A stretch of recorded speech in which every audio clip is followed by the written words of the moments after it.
Hey there guys, this is Sam and Justin at the Survival Review, and today we're going to be talking about a movie that both of us do truly love.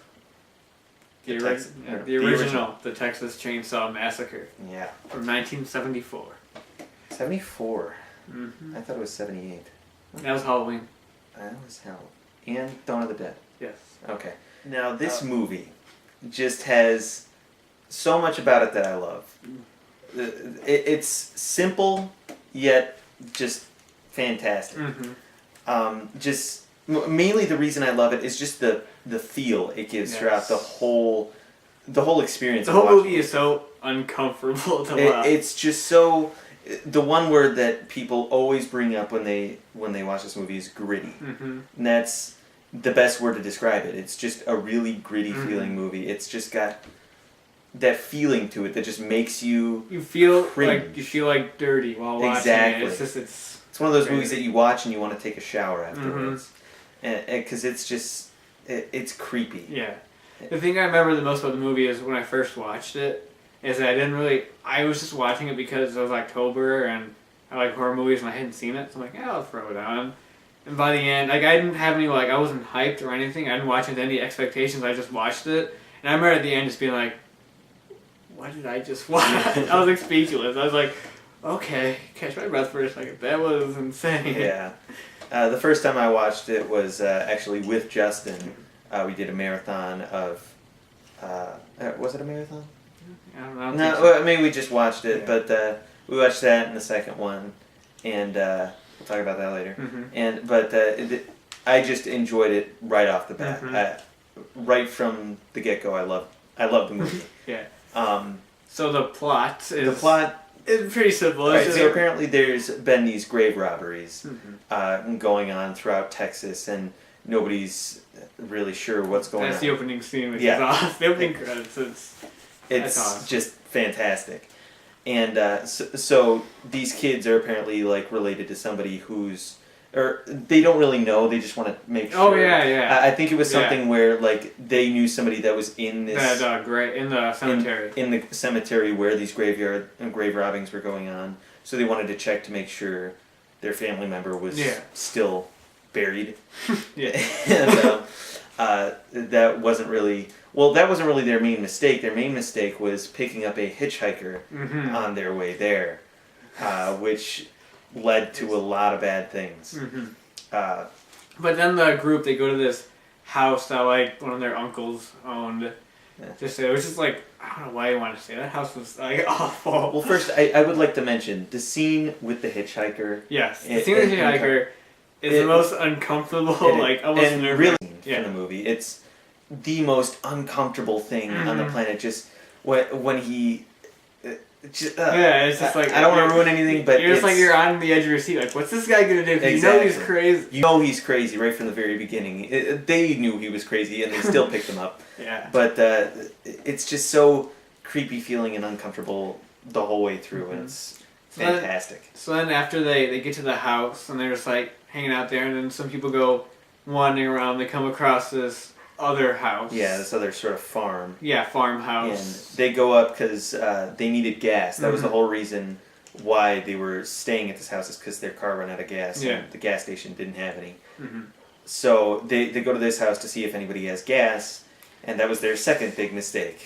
Because then that family, there's a family living in that house. A family of cannibalistic, crazy people.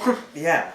And then the other main characters, they get caught up with the family, and that's basically the gist of where we can go without giving anything away. Yeah, giving anything away. And I mean, you can use your imagination as to what happens next. Exactly, and it just everything that goes on is so fantastic. Yeah. I just love it. So the cast, the main teenagers guys they're all right. Yeah, I mean they're what you would expect. Yeah, they're not bad, but they're not anything amazing. The main girl is really good. Yeah, she is good. Because she had to go through a lot. Oh my god. She goes through a lot. But by the end of the movie, the ending scene is just insanity. Yeah. But the best cast is the family. Definitely. The crazy family, including obviously the iconic character Leatherface. Yes. Who's the best. He's not he's strong, he's not your really crazy character. You could tell he's mentally ill, and there's even scenes where like he's worried about what's going on and stuff. And then you have the hitchhiker, who's just crazy. He's just flat out insane. And then you have the dad, the cook, who is also crazy. It's all simply insanity. Explained. Yes. And there's even the grandpa who looks like he's dead. When I first saw it, I thought it was just a dead body. Me too. And then he starts twitching and stuff. Like, oh wait, he's alive. And that's what. It's another thing that just kind of creeps you out. Yes. Because definitely. It just makes you. I know.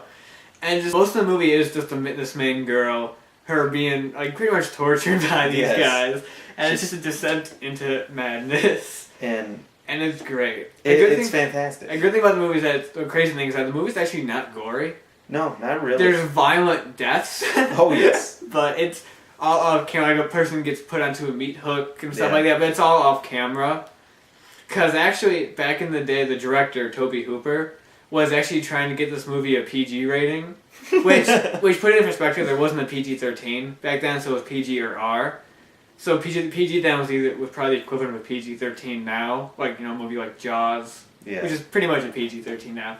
But it's just funny because he kept calling up the ratings board, like, how can I put something on a meat hook and get a PG rating from it? That didn't work. Still got an R, but it's still a funny little thing. That the movie, like, the person just pretty much just gets sliced with the chainsaw, and it's all off camera, but you feel like you're seeing more than you really are. It's one of those movies it's one of those movies where it's not gory while you're watching it, but afterwards you almost feel like it was a really gory movie. Like people say that about a lot of other movies, and I don't usually agree with them. But this is a movie where I totally go like, I know what you mean. Where like it feels much gorier than it is. Exactly. And it really turns out to be because it's my favorite it's one of my favorite horror films, one of my top favorites. Like, I don't know if you necessarily put Leatherface in like the slasher list, but amongst if you want to put him among the slashers with like Michael Myers, Jason, and like Freddy, that's my second favorite out of the movies under Halloween. I'd say he's definitely up there for me as well. Mm-hmm. I've personally only seen the first 3 movies, but that's all I want to see. That's all you need to see. We'll discuss that when we get to the second movie. But overall, the first Chainsaw Massacre I would say it's a masterpiece in my opinion. Masterpiece. It's a horror masterpiece. Horror masterpiece. Yes. Masterpiece on its own, I wouldn't say. But as far out of 10, I'll give it a 9.5. You know what I'm going for? I'm gonna go 10 just because I love the movie. I'm gonna go 10. I don't know if I could give it a 10, but 9.5 I could definitely.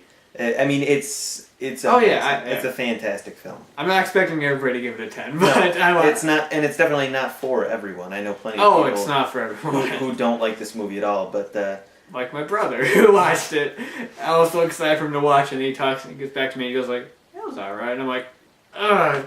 But we personally love the movie, and that's about all we've got to say. And we'll see you guys next time.